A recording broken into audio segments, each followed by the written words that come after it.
Hey everybody, Alex here, SteelersDepot.com for your bi-weekly, I should say, Monday Steelers live stream as we are talking about a win here. Pittsburgh getting their third victory of the season, 2010, over the New Orleans Saints on Sunday to move to 3-6 on the year. As always, here answering your Steelers questions for the next hour. Just me tonight. Dave is away. He had an appointment, so he's unable to make it. So you guys will be stuck with me for the next hour. As always, if you could just let me know from an audio perspective if things sound okay, they should. But if not, then we'll fix that, and then we will get started with your questions right away.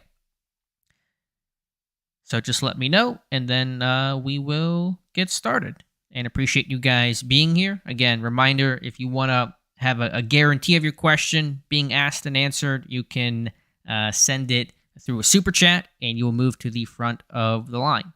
And if not, that's totally cool. No obligation to do so. So thank you, Tim, and thank you, Mike, for telling about the audio, and we should be good to go. And do want to point you guys to some, normally sometimes Dave and I sort of bag on Ben's podcast a little bit. It's not a bad podcast. It just creates a lot of work to do, but he had a really good interview posted yesterday, actually, with Heath Miller, just telling old stories about their time together, which was a lot of fun. So check out the articles on Steelers Depot, and there's links to the actual interview as well. But that out of the way, let's get to your questions. From Mutated Genome says, hello, Alex and Dave.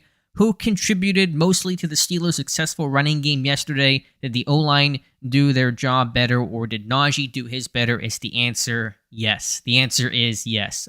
Still working through the tape. I began with a defensive all-22. I've gone through all of that. I just started with the offense before I came on here, so I haven't really combed through that thoroughly. But whenever you rush for 217, your O-line and your run game breaks out the way that it broke out, it's a combination of things. And to me, that was really a true collective rushing attack. It wasn't, one guy running for 200 of that 217. Nobody was over 100 yards. Najee at 99. You had Kenny Pickett scrambling. You had Jalen Warren, receiver run game. Pickens with a 22-yard run and a touchdown. Not a bad day at the office for him. So the O-line did their job. I thought Mason Cole blocked well in the middle, but I think collectively you got second-level help. You got receivers getting involved. You talk about the Pickens run I just referenced for 22. You got Deontay Johnson blocking downfield. You see Kenny Pickett not throwing a block, but trying his best to race downfield. Najee Harris's 36-yard run. So it to me really was a total team effort. Lumberzack94 says, hey there, Lone Wolf Alex. Arthur Mallette is limited, but played the slot well this season. If it were up to you, would you re-sign him on a cheaper deal or spend more and try to go after Mike Hilton? Well, Hilton's under contract for a while, and so is Mallette. Mallette is signed through 2023, so he will be contractually on the roster next year, and I imagine the team will want to have him and see what he can do. He has played better. His role has grown as well. It used to be where he was, and Tomlin still references this, the early down slot corner, first down, second down, obvious run situations. Recently, in part due to some injuries, but even when the group was generally healthy, minus Minka yesterday, I shouldn't say generally healthy, but they had options. They were keeping Mallette on the field, even in dime and sub packages and 2-minute drills and things like that. They could have, and they had the ability to put Trey Norwood there, which they have done in the past, or bump Cam Sutton inside and say play James Pierre outside. They chose neither of those options, and so I think Mallette's role has grown a bit, and he played well in coverage on the kick coverage team as well, but had that great third down breakup on the slot fade to Chris Olave. Great fight to rip that ball on the way down, and really just did not give up on that play. And, Mallette's a good energy guy. I love watching Mallette. Here's how I'll say about Mallette. I like watching him as much on the sideline as I do on the field, and that's a compliment, not a knock, because this guy has so much energy. I watch him after Jalen Warren's run end of the game to see Mallette ripping his big jacket he has on off, and he's running with Warren and having fun. I see this guy, he'll sit on the bench, and if somebody makes a play, he races up off the bench and goes to help the player up or celebrate with him. Just a really good glue guy, so I've had a lot of fun watching Arthur Mallette. Double HH with a very generous $20 super chat, so thank you for that. And thank you for your support as always. Says, I am also flying solo tonight, watching the kids alone. We still have so many holes to fill next season. If you could rank the top 7 needs as of mid-November 2022, what order would they be? I probably won't give you a $20 answer to that question, so I apologize. I mean, trying to rank anything right now when things float and change so much is tough to do. I don't generally have a running list of things because you're just kind of in the season, and whenever the season ends, you can really step back and think and process the totality of a year. Obviously, trench play, I think, will be a big focus for this team. Offensive line, defensive line, probably more primarily when it comes to the O-line left side. Left guard is probably where I would personally start. Left tackle, if you could find a stud, let's say a first-round pick, a top 10 pick, maybe. I could be okay with more, but I want to watch more, excuse the pun, of Dan Moore and learn more about his game as a second-year guy who has grown but still has work to do. Defensive line, just because of the age, and you got so many guys hitting for agency, and Ogunjobi, although all is almost certainly going to retire. Chris Wormley, a free agent after this year as well. You're going to need to add some pieces there. Cam Hayward, another year older, those kinds of things. Beyond that, I mean, I would love to get a true number one corner, but so would everybody else who does not have a true number one corner.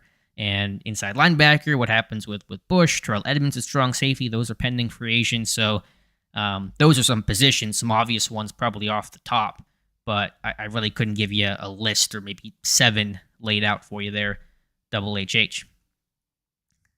Next question comes from Mike Adesso. What's up with Jack? Why even dress him? He had to be a tweak in warm-ups, right?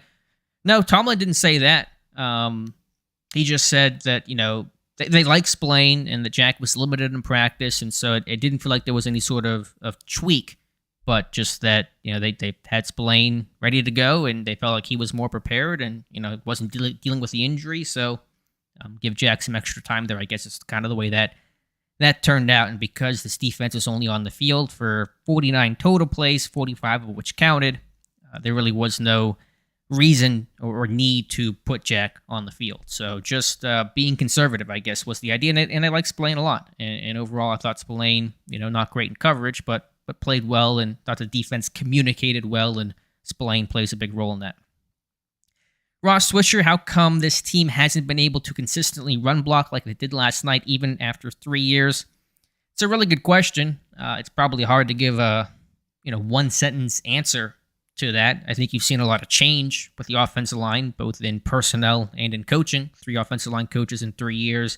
A lot of shuffling from where this unit was, say, in 2020 or 2019 compared to where it is today. Total transformation. A core for basically the veteran, most tenured guy of that group, and he's 25 years old. I mean, he came in as a young guy out of college, I get that, but kind of just tells you where this team is at. So when you have so many different pieces and a big transformation along the line, new coaches every year, literally, and just a change in the offense overall, change in OC, last year, those kinds of things, probably hard to get consistency. And you're just trying to find probably some more talent and figure out what you have. But obviously, this run game has to build on what it did yesterday. Not that you would expect this team to rush for 217 every single time, but it's got to be more than just a one-off thing. They can't have a 40-yard performance against the Bengals on Sunday. Otherwise, it feels like you're back to square one. If you guys could also like the stream, I would really appreciate that. That helps bring more people in for the stream and for the channel. It's been a slower time right now because of the bye week, so I'd really appreciate if you guys could just hit that like button. I know that's so cliche and so hacky for a YouTuber to say that, but that does really help out a lot in the YouTube algorithm. Raged EA2, hey Alex, just wanted to let you know you're the reason I became a Phoenix Suns fan in 2019. The return on investment has been amazing. Just wish they could finish the job. Well, thank you for that. I don't know what I did. I know I am a Suns fan during that. Who was the coach before Monty Williams? The guy with the name that was hard to pronounce. The Dragon Bender era and things like that. But I don't know what influence I had to really compel you there. But you're welcome. And yeah, hopefully this is the year. But these finals have been a little tough to watch. These playoffs, the Mavs game last year, Game 7, ugly. Jason says, hello, Dolores and Brittany. I mean, Daleks. That's the old inside joke there. Hey, Jason, What would y'all do with the safety situation for next season with both KZ and Terrell Edmonds being free agents? Would you try to keep both if affordable? I would, thanks. You haven't really given any firm answers on that.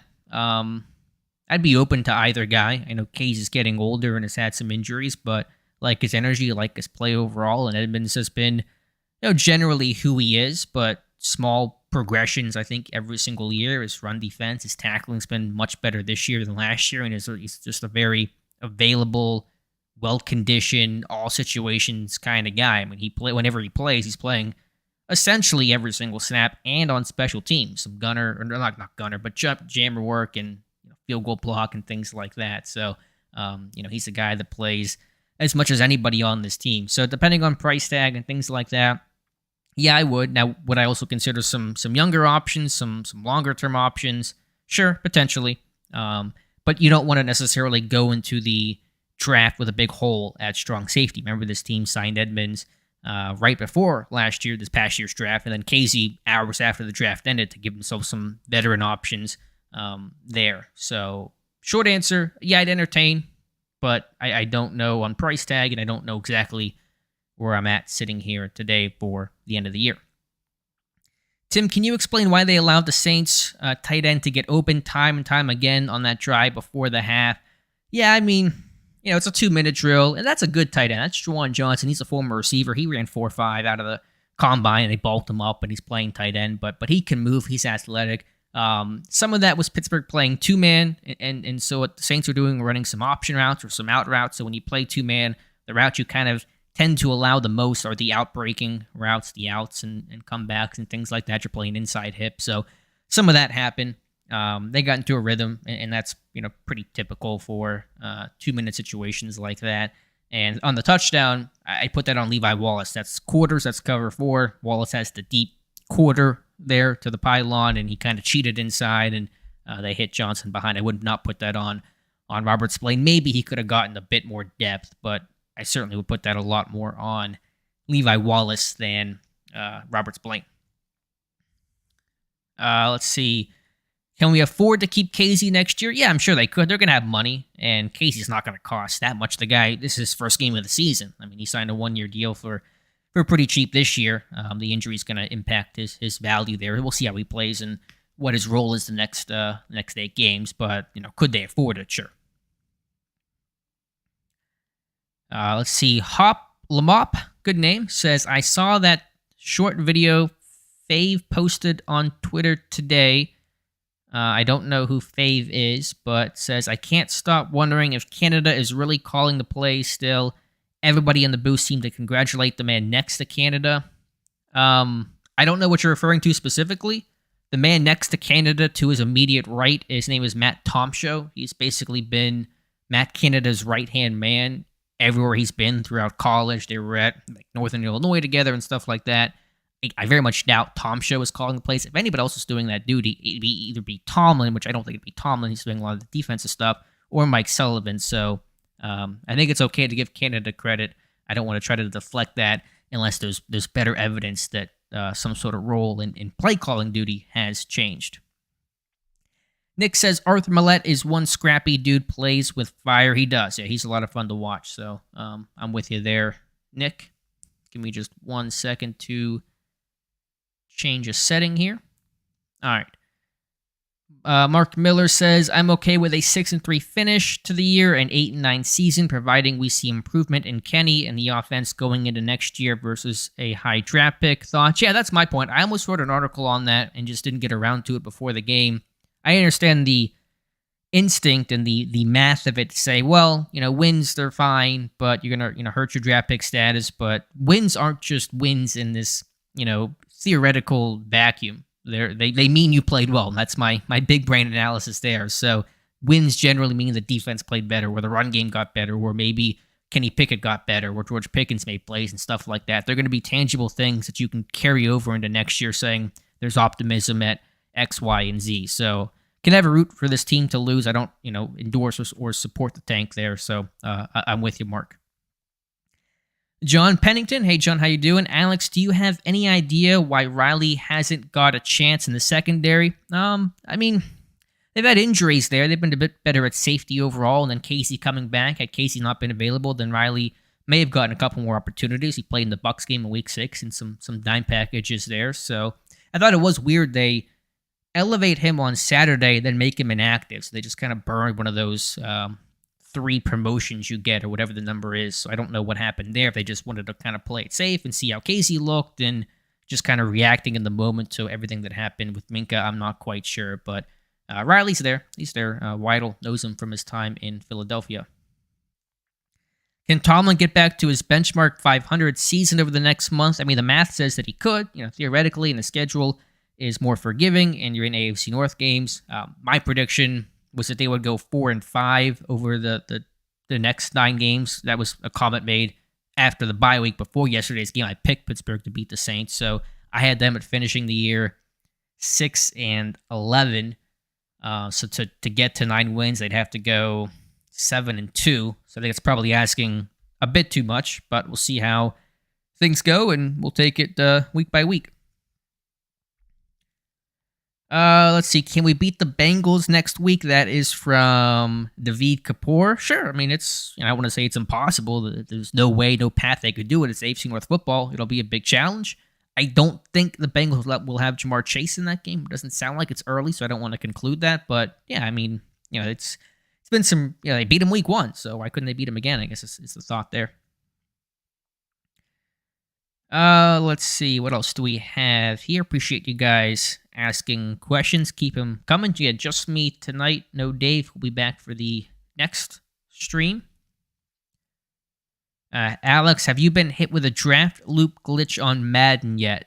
No, I have not, because I don't play Madden. I am aware of the glitch, and that is one of the main reasons why I never buy Madden, because their franchise mode is terrible, and you have things where your franchise gets stuck with the draft glitch. Some of the YouTubers that I watch, like Mr. Hurricane, I know that he's had some issues, so I don't want to be somebody that gets all invested into a series, and then the game basically breaks itself. $5 super chat from Tim Chase. Running backwards to lose first downs, killing me. No name there, but I know you're referring to Deontay Johnson, and not the first time he's made a decision like that. I understand if he breaks a bunch of tackles, makes guys miss, then it looks great and awesome on a highlight reel. But yeah, that was pretty extremely bad. Sometimes if you have, say, a 23-yard gain and you back up to try to make a guy miss, you get 22. All right, fine, whatever. But to erase a first down like that, so obviously, so frustratingly, that something has to be addressed there to some degree. Let me scroll back up, see what else we have. Again, appreciate you guys being here and liking the stream. Would help me out a ton. Next question will come from, let's see if I can find one here. A lot of commentary, which I can appreciate there. Ross Swisher, am I wrong, Alex, about Trubisky throwing 200 yards in a quarter and Pickett can't even get 200 if it isn't garbage time? I mean, I remember you asking that a while back and talking about the Bucs game. Trubisky played well coming off the bench there. I think sometimes coming off the bench and teams aren't preparing for you, and there's a little bit of that aspect to it. Maybe helps these guys occasionally. I thought Pickett's not played well the last 2 games. He was pretty bad against the Eagles. I don't think he was very good against the Saints. He did take care of the football. He was better in the second half, I would say, than the first half, but not by a lot. I think he struggled with some of the sim pressure looks on third down, struggled with accuracy overall, especially early in the first half, and still, did not throw a touchdown pass, and still has more rushing touchdowns than passing touchdowns, which is not where you want to be there. So still taking it week by week in totality, and we'll talk about the good, talk about the bad. I think right now I've gotten people saying that I love Kenny Pickett and that I hate Kenny Pickett. I'm getting both of those, and that probably means that my commentary's been fair and as unbiased as possible. Scrolling back up here to see what we have for you guys. Can Pickett outrun Najee? He was really moving on that play. Yeah, I mean, he was going. I think Seth Walder said his third fastest speed of the season for Pickett at 19.1 miles per hour. Still would love to know exactly what Najee runs. He didn't run when he came out. He probably... What do you guys think Najee Harris runs? If he ran a 40-yard dash, what do you think he would be? Put it in the chat. I would say 4.54.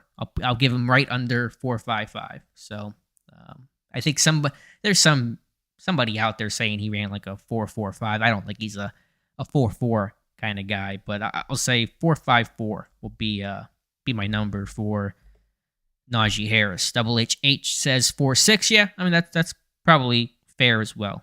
I think he gets moving a bit. Maybe he gets that last 20 helps him out a little bit. Legion of Weeb says 4.5-ish. Tim says 4.6 as well.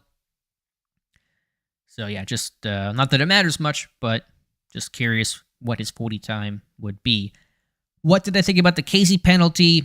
I mean, it looked bad in the NFL these days. If it looks bad, it is bad by default, and it gets called. I don't think I've even gone back and watched it again because it is what it is. If there was helmet-to-helmet contact or not. I know Casey was trying to lead with the shoulder, but, with the way they call things, I get it. If that happens to a Steeler, everyone's yelling for a penalty there. Todd says 4.5, 4.6. Basically, seen most people saying 4.6 on Najee, but generally I think we all agree between, as Todd said, 4.5 to 4.6. Let's see what else we have here for you guys.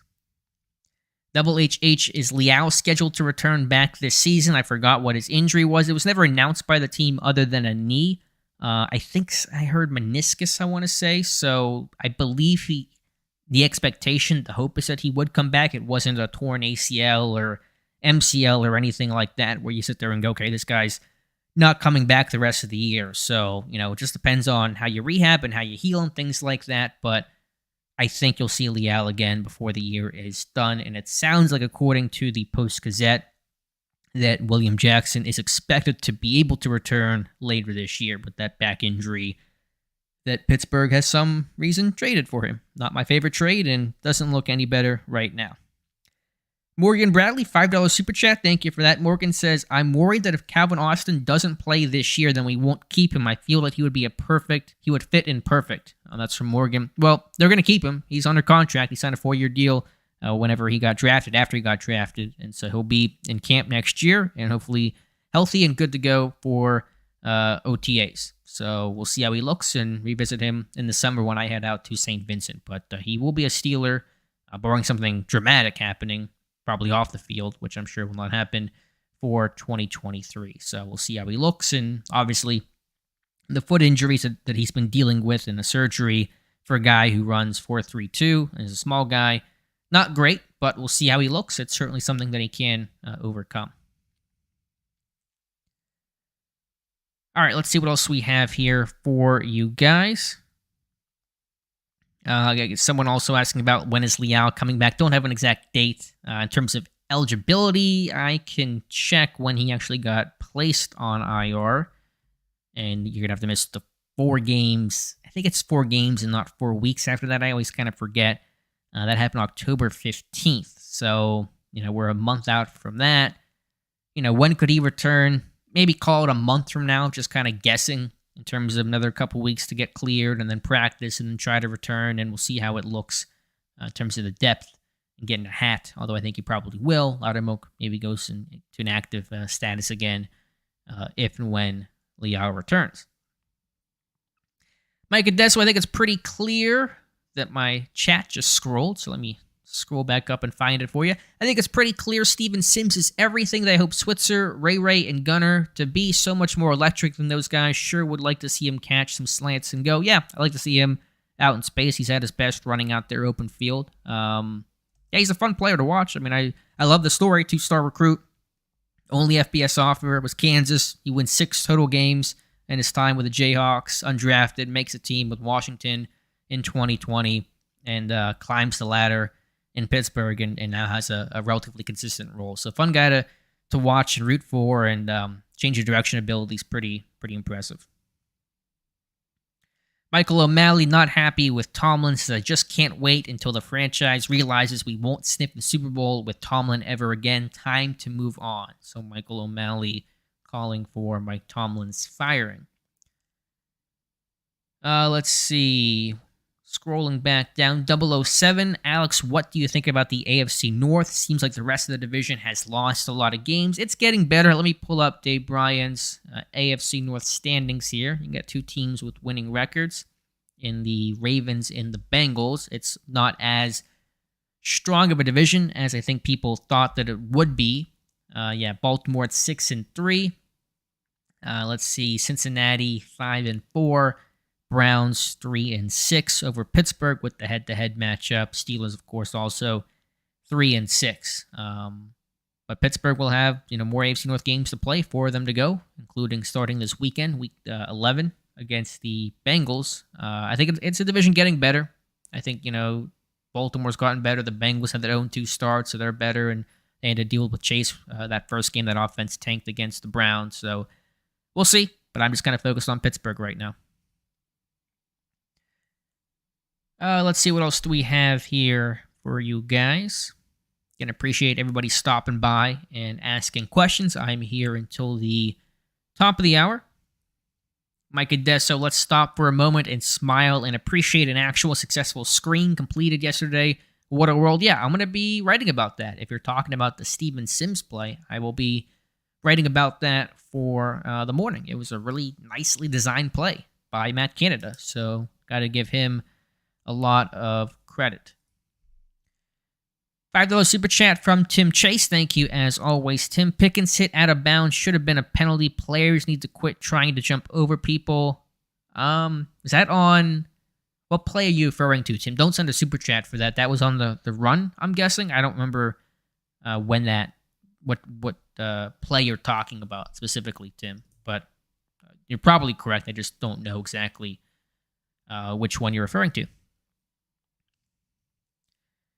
John, Alex, do you think Kenny is holding the ball a tad too long and needs to get the ball out a little faster? I'd have to check some of the snap-to-throw times in recent games. I think the Saints had some good coverage yesterday. I think there probably were times where nothing was there. That's one reason why Pickett was scrambling the way that he did.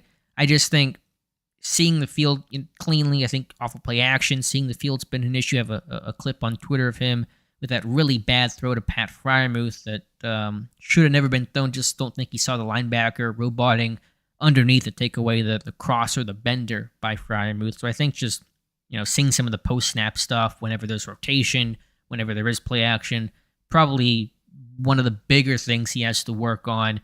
Pocket mobility, presence, another thing he has to work on as well, and some of that is whenever he does, to your point, John, hang on to the football a bit too long. Terry Breedlove, you want to win next year and later. Now you are seeing why giving the rookie his starts now while we rebuild is so important. Yeah, I like to take my lumps now than later and see what you have. Get information on this guy, about all these guys, and so I was good with Pickett playing early. Again, I was somebody that said start this guy week 1. I thought he was ready. I wanted to see what he could do. Obviously, it's bumpy. You knew it was going to be bumpy for a lot of reasons, but you try to get the bumps figured out now, and if you can't get them figured out, then you'll know that as well, and you can proceed appropriately. Let's see. Tim, don't remember time in game, was on sideline. Okay, it was probably the rush that he had. But I don't know for sure. Let me get a drink of water here. Not used to talking this much. All right, scrolling back up, and I'll have a video on, should be tomorrow afternoon for the channel, on TJ Watt and his impact. I'm still kind of working through some of those clips, but of course, TJ Watt's impact and value to this defense cannot be stated enough, and you felt that yesterday. Simon Egolf, why do you think Deontay's production has gone down since Kenny has been starting? Seems like he got a lot more balls from Trubisky. I'd have to check the numbers on that. I don't know the validity to that. It certainly could be true, but I don't know if that's just some of that game-to-game type stuff and what was called and things like that. So I really couldn't tell you too much. I was happy to see Johnson used on more slants, some more yak, opportunities for him. That's kind of his wheelhouse the best, and I thought he got fairly involved and had that good catch on what was a good throw from Pickett. Certainly give Pickett credit for that 36-yard completion. That was a well-thrown ball and a nice grab and finish by Deontay Johnson. So thought he got involved a fair amount yesterday.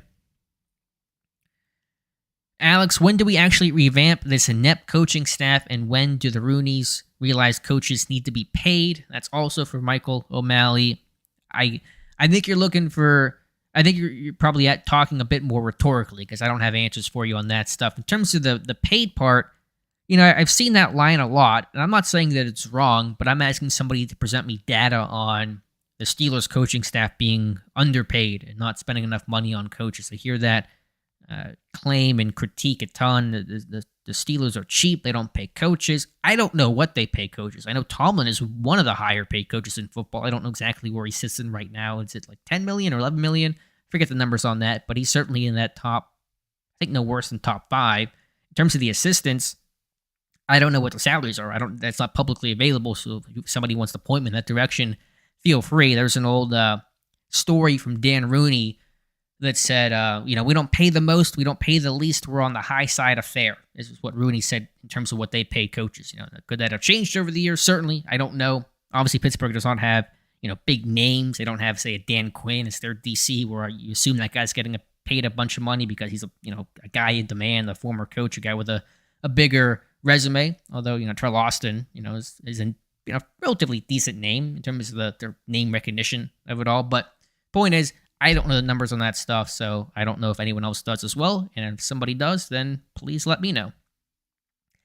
Got a $2 super chat from Legion of Weebs. What positions you drafting with the first 3 picks? Again, it's hard to really dial that in. Free agency, of course, comes before the draft, so that can and often does dictate your approach and what you draft and what the needs are. But trenches, O-line, D-line, and then edge. I think edge is important to address. Obviously, you have Watt and Highsmith, but you got to have a better number 3 for a rotation. And of course, as you felt this year, this defense felt this year, losing TJ Watt, losing either of those guys, Highsmith or, more significantly Watt for an extended period of time. Mike Tomlin's talked about how the edge group are the engines of this defense. He's right about that. And you better put another cylinder in this defense so you're not running on just one if one of those guys goes down. So edge, probably not first round, probably not, but I would say day 2, 3rd round pick, roughly. I'd be comfortable with that. Free agency's tough to get an edge guy because you got to pay him and he wants to start and play, and you got some guys there already that are starting and playing and paid or getting paid. Highsmith will get paid here probably at some point next summer.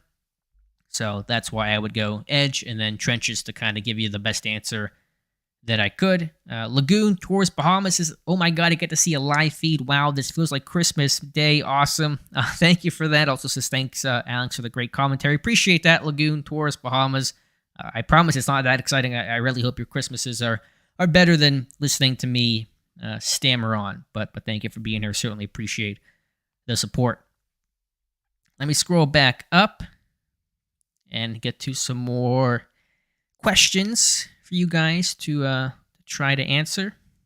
Russ Obenstein is here. Good to hear from you, Russ. Hope you're feeling all right. You've had some health stuff, so hopefully you're good. Says, what's up, Alex and Dave? Good game. Step in the right direction. Lots more work to do. That's really well summed, Russ. That is how I would sum this up as well. Good game, right direction, and work to go. That is 100% with you, Russ. Randy Wagner, Alex, I had to miss the game because my daughter got married this weekend. 20 points seems way below standard.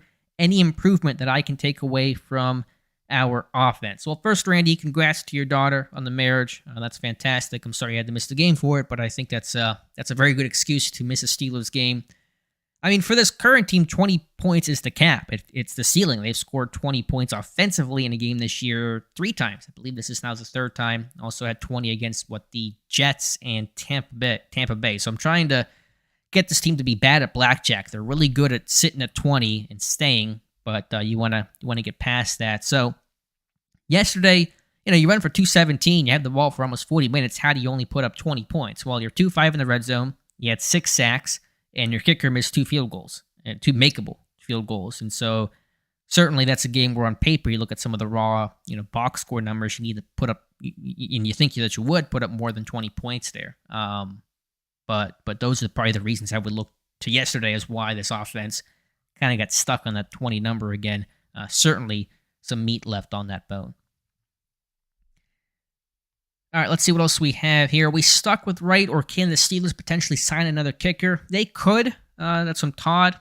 What happens is that Matthew Wright was poached off the Chiefs practice squad, and so he has to occupy a roster spot for 3 games, now 2 following the Saints game. So even if you cut him, you couldn't sign a 53rd player because he has to occupy that spot. So what What you could do is two things. One, you could sign another kicker to the 53. I mean, that's not ideal to have two kickers on your 53 where spots are precious, but you could do that. Or, and this is far more likely, if you wanted to, you could sign, say, Nick Skiba to your practice squad and elevate him the next 2 weeks. And so he gets promoted to the active roster on Saturday and then goes back down to the practice squad after the game.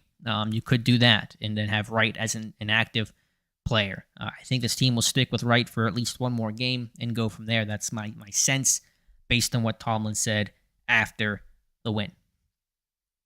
It's always better for a kicker to suck in a win than to suck in a loss because when the win happens, people seem to care a little bit less. Let me get a drink of water here real quick, then I'll answer Double HH's question.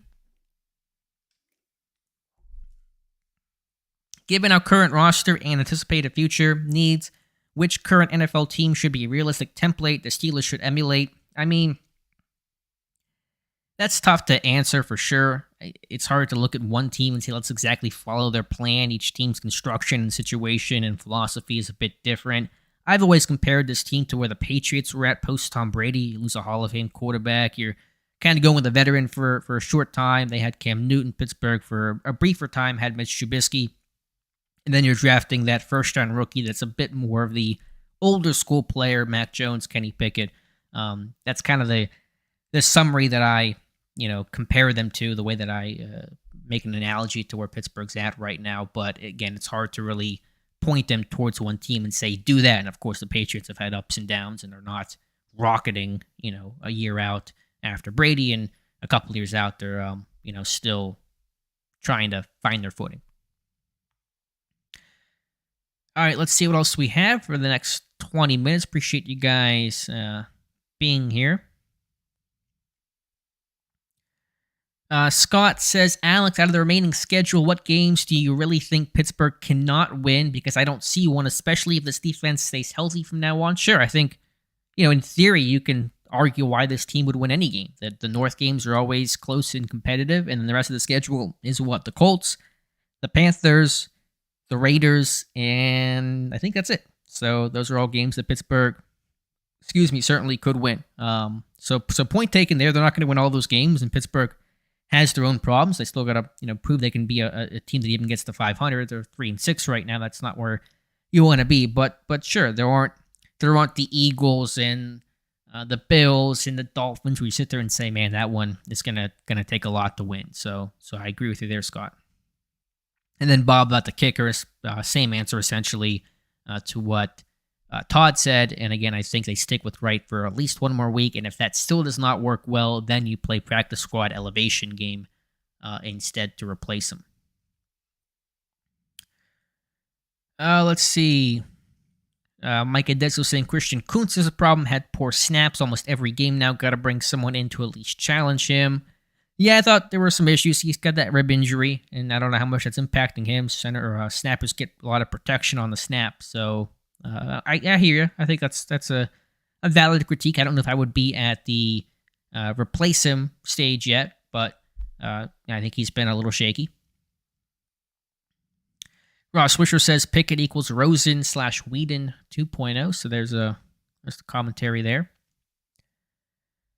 George, real question, why win and lower our draft pick? Mentioned that a bit earlier, because winning means your players are developing, means good things happen on the field, and would you rather have guys develop and play well and things you can, take and build upon for next year, or would you rather pick 3-4 spots higher? I prefer the team collective element of winning because that is going to mean that someone's playing well, and that's going to be more important to your future than picking slightly higher in the draft. So I'm always, in general, it's fun to win and watch this team win. This chat is a lot more cheery right now because they won a game.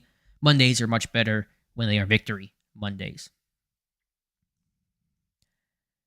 Let's see what else we have here. Opinion on Matthew Wright in a close game. He'll cost the Steelers the game. We'll see. It was a bad game. No defending that, but it is just one game. I think Wright's improved as a kicker. His leg strength has improved by remarkable leaps and bounds since he came out of Central Florida when his first stint in Pittsburgh in 2019 and 2020. But, we'll see what happens against the Bengals. I think, He's a guy that he's born in PA, grew up in PA, but he played his football in Central Florida. Then he was in Jacksonville for last year, in Kansas City earlier this year when the weather was nicer. So I think he probably hasn't. I don't want to say that for a fact because I don't know that for a fact, but I think he probably hasn't kicked in many environments like Pittsburgh yesterday where it's below 40 and it's windy and it's a little bit of flurries and there's a bunch of pigeons on the field. So not that I'm excusing it, he's got to make his kicks, but I think that the environment was a little bit different for him. But has to make his kicks, and that's the bottom line. Reed even played yesterday. He and Bush were pretty quiet. Yeah, he played a little bit, but less is more with Malik Reed. Bush seemed fine. I thought he was physical and sideline to sideline. I mean, no major mistakes, so I will take that. Why not trade Kenny in the offseason? It's not going to happen unless they draft a quarterback. But we're in a division with Lamar, Burrow, and Watson, average quarterback play and playing great defense. Is not going to get it done. I agree with the sentiment there, but we'll keep watching Pickett and see what he does. Alex finally got one right. That's from M. Marcus 39. Hey, I am now 4-5 on the year of my picks. It's been Pittsburgh's making it easy. It's easy to pick against them when they're playing the Dolphins and the Eagles and the Bills and teams like that. But I'm now 4-5 on the year in my prediction. So I am one game away from being flip a coin. So you better watch out. Yeah, we'll see how next week goes against the Bengals. Let's see. Is a 20-point cap because of the offensive calls, execution, or both? It's a mix. I think lately and over the last month or so, it's more execution than the schematics and the design. But it depends on what you're talking about and what play call or what game or what moment you're referring to there, Lagoon. Let's see what else we have here. About 15 minutes left, so be sure to get your questions in. And again, thank you guys for the super chats. Let's see. Legion of Weebs kind of want Will Anderson or Jalen Carter, first round O-line inside backer with the next 2 picks. Yeah, I wouldn't be mad at that. I think Anderson's going to need to have a top 5 pick minimum to get him. I think the quarterbacks go early with Stroud and Young. Probably Young before Stroud, I'll say, but that's my guess. I'm way too far out from predicting that. And that'll drop Anderson a bit, but I think he does not escape the top 5 when it comes to Will Anderson and Carter. Certainly they would look good. He was the best defensive lineman on that team last year when they had Walker and Davis, and everybody said, watch out for this Carter kid. Now everybody's talking about Jalen Carter. Let's see what else we have here. Can we bring the pigeons to the Baltimore game? Yeah, that's why I like playing on grass, though. I mean, I love the environment of it. I saw the big push from the NFLPA and the players to ban turf. I'm not going to pretend like I'm an expert or authority figure on much of anything, much less turf versus grass, but I've always been a pro-grass kind of guy. I think there is some data that shows that turf injuries increase, and I just think it's harder on your body to play on turf. And I think football was meant and born to be played on grass, and it should be played on grass. I know it's more costly, and the field can get torn up worse, but I am a pro play on the grass kind of guy. John, Alex, do you think this offense can be better with an offensive-minded OC and OLC? I don't know how Canada is not offensive-minded. He may not be, competent enough, good enough, or have struggles with the job, but I think he's an offensive coach, as is Pat Meyer, been doing that for a long time. Can they be better with different coaches? Sure. I mean, I think Canada is not one of the top OCs in football. I think Meyer's done a fair job, but not also not regarded as a Bill Callahan or Alex Gibbs or somebody like that. Mike Munchak, obviously. So I think Meyer will be here next year. Canada probably not, although things have not been as bad lately as they were the first 5 or so games of the season. Do you agree win over Bengals with more improvement on offense could be huge for turning our season around? It's a big game. I mean, you win that one, you're 4-6, and you start talking about, okay, you just got to win over an AFC North team, and now they're 5-5, and you're 4-6, and you got a couple division games left, twice to play Baltimore. Sure, that conversation opens up. If you lose it, you're 3-7, and we're back to everything sucks and fire everybody and all that kind of stuff. So yeah, it's a pretty big game. Mark Tobin, did Najee get robbed, Alex, out of a 100-yard game because of the fumble? I'd have to check the stat on that. I was hoping the last play of the game, they would give Najee the ball. They had that fullback dive to Derek Watt, and it worked, and they converted. So hard to be upset, but Najee sitting there at 99. I said, man, give him one last touch, try to get to 100, but I don't know how the fumble impacted things. It may have, Mark. I don't know, but I want to say probably didn't, but I would have to check that, Mark. Lagoon Super Chat not available from the Bahamas. That sucks. I can't support. I didn't realize there was a country base, but that's okay. Don't worry about that. That's no obligation to Super Chat, but your questions and your presence, Lagoon, certainly enough for the chat here tonight. Yeah, Ross, don't worry about Super Chat. It's fine if you can't do it or if it's being weird. I don't want to have you make a mistake there, and I gotta try to figure all that stuff out.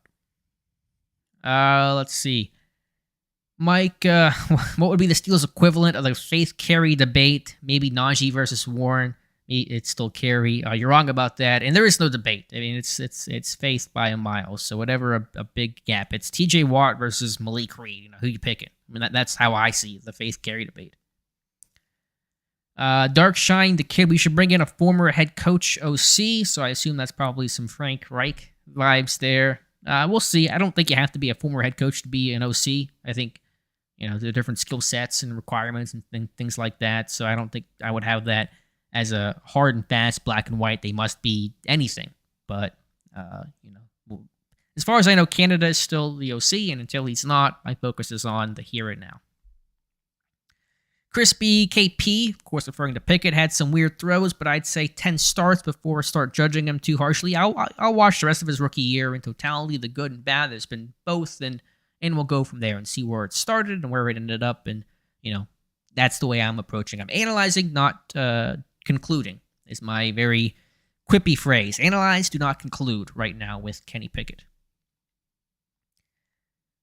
Let's see what else we have. We've got about 10 minutes left. How did William Jackson pass his physical? I mean, it's not black and white for team doctors. They can, pass or fail, and different doctors can have different opinions. So they probably felt like the back injury was pretty minor and wouldn't be a big issue and cleared him. And then he gets out there and practices for a day a couple weeks ago, and it doesn't feel too good. Probably the day after, and they realize, okay, you got to sit back down. So, I mean, it's a fair critique. I mentioned about all the strange medically signed players over the years, Ladarius Green, Brandon Boykin, who had that bad hip chronic issue that that's what the Steelers claim they had, that he had. I think Boykin denied it, but whatever. And then William Jackson. So get the critique there, but physicals are not always black and white, and they're evaluations by doctors, and that's that. Not a single person in here is capable of being an NFL GM or coach, says Todd. Yeah, that's fair. I assume that's commenting on somebody else. How about Jeff Saturday? It just makes me think of Saturday. And hey, kudos to him for getting that win. I want to root for Saturday to do awesome and just have this great run, because that would just be really hilarious and pretty funny. Logan says, O-line improving but must be addressed with some draft capital. Talented tackle group this year. Could you see them drafting a tackle high and moving more to guard? He's a road grader. Yeah. Moore's a good run blocker. He's a hard worker. Just moving a tackle to guard, it's just a big transition, and that's asking a lot. So maybe, I think to replace more a tackle, you want to get like a guy that you think is going to be a stud tackle, like a blue chip cornerstone guy, the next Rashawn Slater, somebody like that. So unless you have a really high pick that you spend it on, I think you stay with Moore for another year. And then you really look at left guard is kind of where I'm starting. But I understand your point of let's try to fix both by drafting the tackle and moving more to guard. I get it. And if they did draft a tackle really high, that probably becomes an option. But I just don't know if I feel great about that. But his run blocking, he pushes his weight around. That's for sure. I just think with Moore, he just learned his technique to play tackle from Meyer, then moving him to guard where your sets are totally different at guard than tackle. I think it might do more harm than good. Do I think left tackle is priority in the draft? Like I said, I think left guard is probably where it starts. If you have the opportunity to draft, a great left tackle, or what you believe and hope will be a great left tackle, then that's where you would make the move. I think that Moore could become an above average left tackle at his best, but is he ever going to be a great, left tackle? Probably not. He's kind of more in that Calvin Beachum, Villanueva tier of player, not the same type of player, of course, but I think he's kind of that caliber at a ceiling, a better run blocker than Villanueva. But where he's sitting there in that, I don't know, top 12 left tackles in football is kind of where I think his max could be top 10 in a best case scenario, something like that. But I like Moore. He's improved a ton. His independent hand use has really been fantastic, and I think it's really helped him out in pass protection. So Moore has made strides, and he's a hard worker, and still just a second-year guy. Let's see what else we have here in our last 10 minutes with you guys. If you just like the stream, even if it doesn't bring people in now, it just helps promote the channel as well. So thank you guys for that. What do I think about William Jackson being on injured reserve, used goods? Yeah, 30-year-old corner with back issues. He's not coming back next year, at least not at that number, not that whatever they're going to owe him, $12 million or whatever the number is. I don't really see William Jackson coming back in any scenario that does not come with a giant pay cut or somehow a far less money.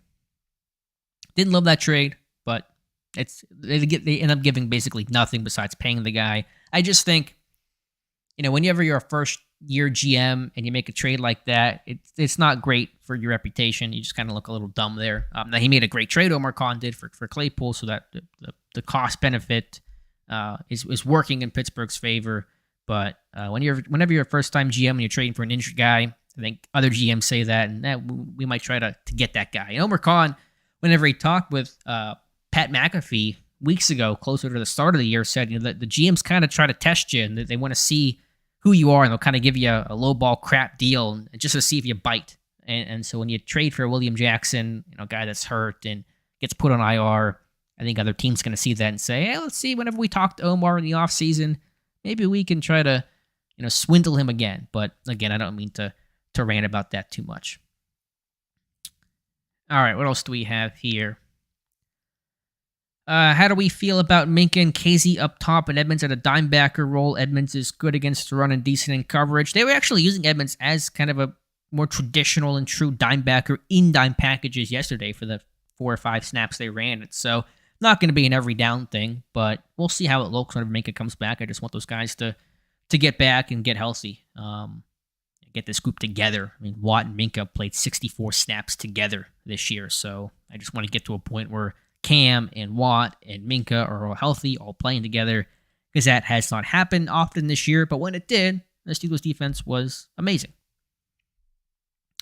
What is Moore's weakness? Yeah, that's a good question. I was trying to think about that some as I evaluate him more. I thought last year dealing with power, dealing with bull rushes, his anchor probably needed some work. I think it's better this year. In the summer, adjusting the Pat Meyer scheme, his punch was a mess. It was terrible. His independent hand use, he wasn't even using it because he didn't feel comfortable, but that's gotten a million times better. It's actually pretty good right now. So, what is his weakness? I mean, he's not the most, incredible athlete around the edge. I think his feet sometimes go dead. I don't know if there's one glaring thing, though, and he's still a young guy that's improving. But I just don't think he has that, franchise cornerstone left tackle vibe to him. And I hate to use the word vibe because it's so ethereal, but I just don't think he's the next, Marvell Smith, minus the back issues that Marvell had. Let's see. All right, Russ, which we understand. I think, you can comment, but I think we get the Pickett thing is pretty clear. And let's just all watch and see what happens there about Kenny Pickett. Maybe he turns around and has a great second half of the year, and we're all having a different conversation there. But I think we're all, aware of the stance there. Let's see what else I have. 5 minutes left with you guys. Not seeing any other questions, but if you want to get one in here last second. And again, check out the site. Got some film rooms, got some conversations on Heath Miller, which was a really good podcast with Ben talking stories about their time playing together, which was a lot of fun. Let's see what else we have.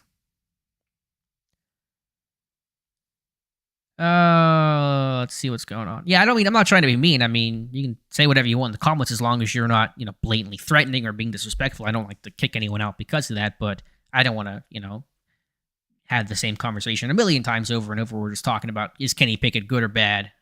We're all going to watch him together. And we're all going to see what happens. And listen, I've been pretty critical of Pickett the last 2 weeks. I think I've been certainly more critiquing than I have been praising Pickett's play.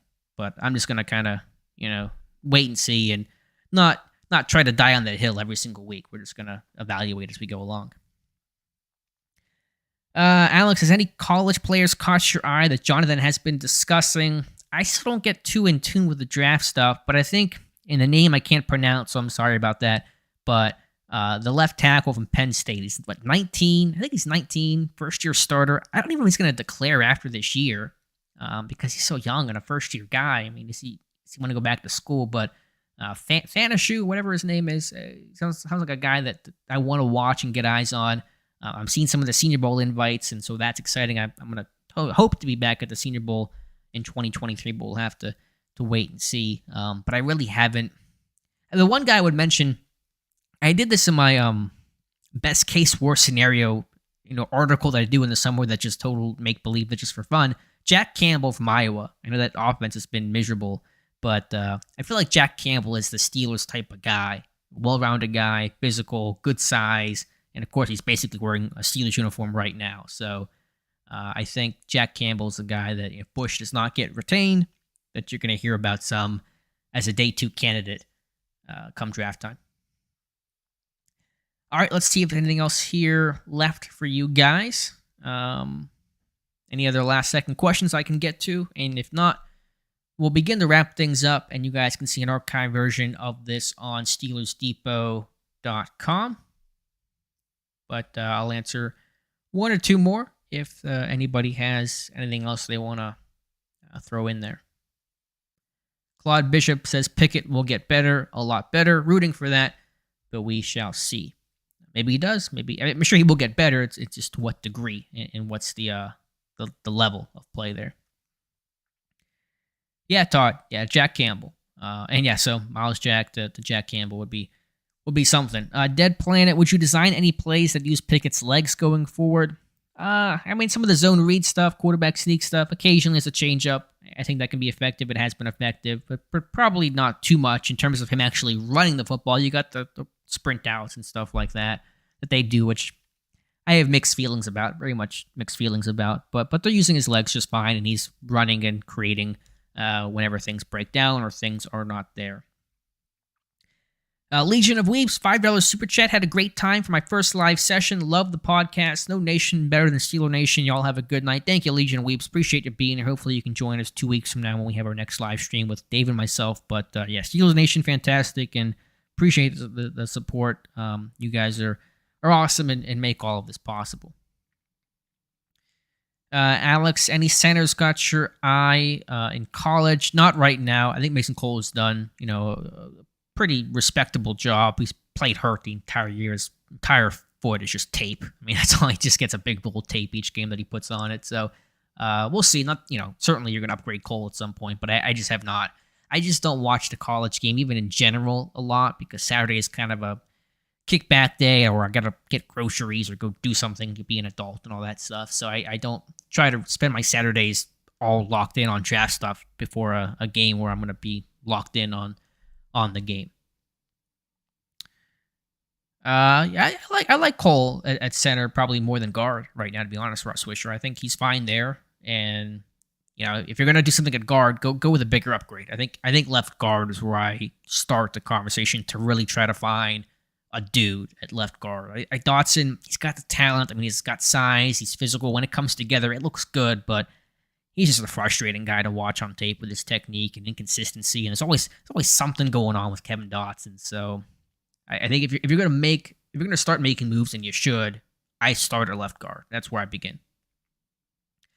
All right, we're gonna wrap up the stream here. Again, Dave will be back for the next stream 2 Mondays from now, and we'll see where Pittsburgh's at. We'll have played 2 games at that point, or I think hold on. I think 2 streams from now is going to be the Monday night game against the Colts. So I don't know for sure. I'll have a message in the community tab. We may do a stream next week and then skip the Colts because that's going to fall right ahead of game time, and that's kind of messy. So we may do one after the Bengals game on Monday. I will let you guys know. That's my thought right now, because the 28th is going to be that Colts game. So I think we'll probably, and then Dave can come back and he can talk as well. So I think tentatively plan for the 21st, and we'll go from there. So appreciate you guys watching. You can watch this back on the channel or on Steelers Depot. That'll get posted here in a little bit. Appreciate it, you guys again. I have a video tomorrow on, should be TJ Watt. Excited for that one. So check that out on the channel. Be sure to subscribe if you have not already. And we'll talk to you soon. And I'm going to change this up here a little bit because I'm trying to get a bit better at my outros. But that was not a great outro, but I'm gonna try to fix that. So again, thank you guys, and we'll talk to you soon.